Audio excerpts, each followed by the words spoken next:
आज हम कर्मभूमि उपन्यास की मुख्य समस्याओं पर सामान्यतः विचार करेंगे। कर्मभूमि प्रेमचंद का राजनीतिक उपन्यास है जो पहली बार 1932 में प्रकाशित हुआ। आज कई प्रकाशकों द्वारा इसके कई संस्करण निकल चुके हैं। इस उपन्यास में विभिन्न राजनीतिक समस्याओं को कुछ परिवारों के माध्यम से प्रस्तुत किया गया है। ये परिवार यद्यपि अपनी पारिवारिक समस्याओं से जूझ रहे हैं तथापि तत्कालीन राजनीतिक आंदोलन में भाग लेते दिखाई देते हैं। उपन्यास का कथानक काशी और उसके आसपास के गांवों से संबंधित है। आंदोलन दोनों जगह ही होता है और दोनों का उद्देश्य क्रांति है, किंतु यह क्रांति गांधी जी के सत्याग्रह से प्रभावित है। गांधी जी का कहना था कि जेलों को इतना भर देना चाहिए कि उनमें जगह न रहे और इस प्रकार शांति और अहिंसा से अंग्रेज सरकार पराजित हो जाए। इस उपन्यास की मूल समस्या यही है। उपन्यास के सभी पात्र जेलों में ठूंस दिए जाते हैं। इस तरह प्रेमचंद क्रांति के व्यापक पक्ष का चित्रण करते हुए तत्कालीन सभी राजनीतिक एवं सामाजिक समस्याओं को कथानक से जोड़ देते हैं।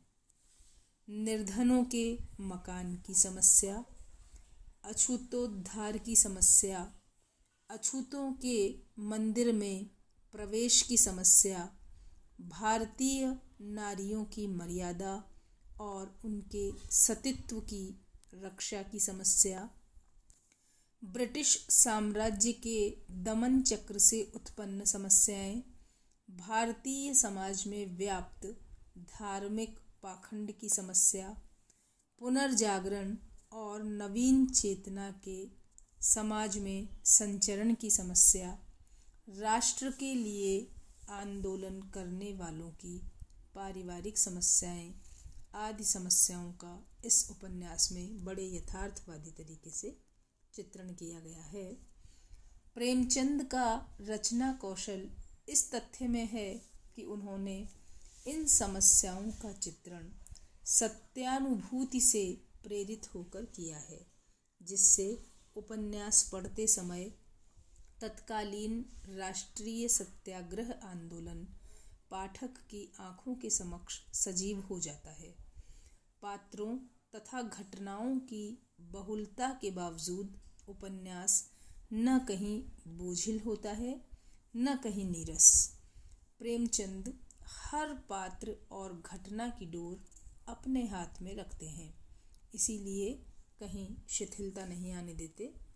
प्रेमचंद का कर्मभूमि उपन्यास महात्मा गांधी की वैचारिकता से प्रभावित गांधीवाद के व्यावहारिक पक्ष को चित्रित करने वाला उपन्यास है। प्रेमचंद यह जानते थे कि भारतीय किसान अंग्रेजी हुकूमत और जमींदारों के दो पाटों के बीच पिसता जा रहा है। फसल अच्छी हो या ना हो, लगान तो देना ही पड़ता है। कर्मभूमि का नायक अमरकांत एक अस्थिर गांधीवादी के रूप में चित्रित किया गया है। अमरकांत तत्कालीन मध्यम वर्ग का प्रतिनिधि है, जिसकी मूल प्रवृत्ति स्थिति के प्रति समझौतावादी है। उसकी राजनीतिक दृष्टि एवं चारित्रिक दृढ़ता अविश्वसनीय है। गांधीवाद से प्रभावित जन समुदाय की भावना, सामूहिक सत्याग्रह, गांवों के रचनात्मक कार्यक्रम का चित्रण पूरी आस्था से किया गया है। इनके सभी चरित्रों द्वारा लेखक ने राष्ट्रीय चेतना, आदर्श पारिवारिक व्यवस्था आदि में गांधी दर्शन स्पष्ट किया है। कर्मभूमि उपन्यास का मूल प्रतिपाद्य सामाजिक सुधार और चेतना है। इस उपन्यास में औपनिवेशिक हिंदुस्तान के भीतर महाजनी सभ्यता की समस्या को उठाया गया है। 20वीं शताब्दी के आरंभ से किसान मजदूर दोहरे शोषण के शिकार हो रहे थे।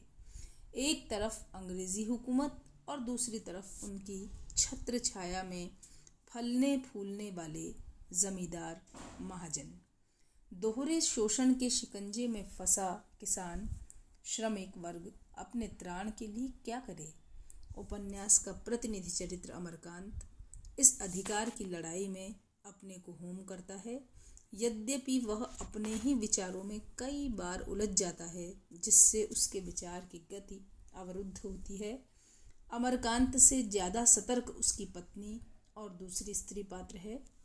उनके त्याग और दृढ़ निश्चय ने अद्भुत नज़ीर प्रस्तुत की है। इस उपन्यास में भी प्रेमचंद सामाजिक समस्याओं के समाधान के लिए एक उच्च आदर्श प्रस्तुत करते हैं। स्त्री पुरुष प्रेम की मुक्त गांठ खोलते हैं, लेकिन फिर लोक मर्यादा के लिहाज से उस गांठ को बांध लेते हैं। उपन्यास की यात्रा आदर्श की पगडंडी से शुरू होकर आदर्श के ही बृहत् पथ पर पहुंच जाती है। अंत में नायक के संघर्ष की जीत होती है और एक शोषण मुक्त समाज व्यवस्था की अवधारणा के साथ उपन्यास की समाप्ति होती है। इस प्रकार आदर्शोन्मुख यथार्थवाद से ओतप्रोत कर्मभूमि उपन्यास प्रेमचंद की एक प्रौढ़ रचना है, जो हर तरह से प्रभावशाली बन पड़ी है।